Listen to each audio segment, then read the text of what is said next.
Au cœur des Alpes françaises, des tirs à balles réelles. L'ennemi, ce sont ses cibles à plus de 600 mètres. Allez, Boakas, fais des rafales plus longues. Vétéran, recule-toi d'un mètre. C'est l'une des troupes d'élite de l'armée française.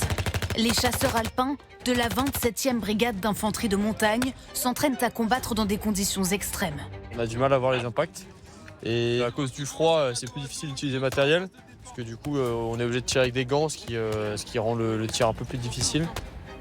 Un exercice de grande ampleur pour simuler un combat rapproché. Sur ma droite, on a un premier groupe qui prend le contact de l'ennemi, qui engage le feu avec l'ennemi, ce qui va pouvoir permettre au deuxième groupe qui est ici d'avancer en étant appuyé. Le groupe progresse difficilement dans la poudreuse, sur des skis de randonnée. Il faut aussi déplacer les armes lourdes et le matériel de ravitaillement dans ces poulkas, des sortes de traîneaux, hissés à la force des bras. 1, 2, 3, parti. La neige complique aussi la prise en charge des soldats touchés. Blessé, blessé, blessé. C'est pas forcément évident, mais bon, pas forcément le choix. Tout ce qui est hypothermie, la gestion de l'hypothermie, ce qui va favoriser la réouverture des plaies, c'est vraiment le défaut majeur du grand froid. Les chasseurs alpins français n'ont pas été déployés sur un terrain montagneux depuis l'Afghanistan en 2012. Aujourd'hui, l'armée veut renforcer leur expertise. Au niveau géopolitique, le monde se tourne un peu vers des zones froides. C'est ça les zones d'intérêt du moment. L'Arctique, le Groenland, la partie Scandinavie avec la Finlande, l'Ukraine également. Et aujourd'hui, on sait que notre armée doit s'entraîner au grand froid. Pour se préparer à des missions longue durée, l'armée a installé ce camp d'une ampleur inédite. 500 chasseurs alpins, 3 semaines d'exercice à 2200 mètres d'altitude.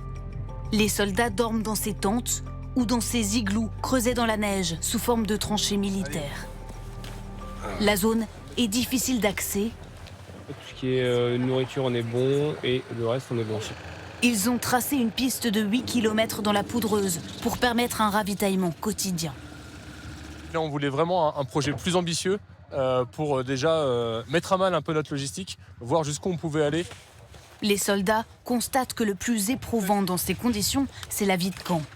Protéger les tentes du vent extrême et s'hydrater en faisant fondre de la neige. Avec toujours à l'esprit l'éventualité d'un futur déploiement.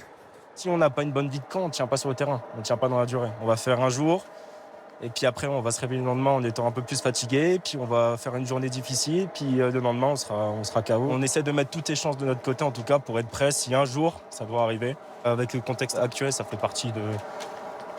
On est obligé d'y penser. Un petit groupe de chasseurs alpins de cette brigade avait été détaché au Groenland en janvier, au plus fort des tensions avec les États-Unis.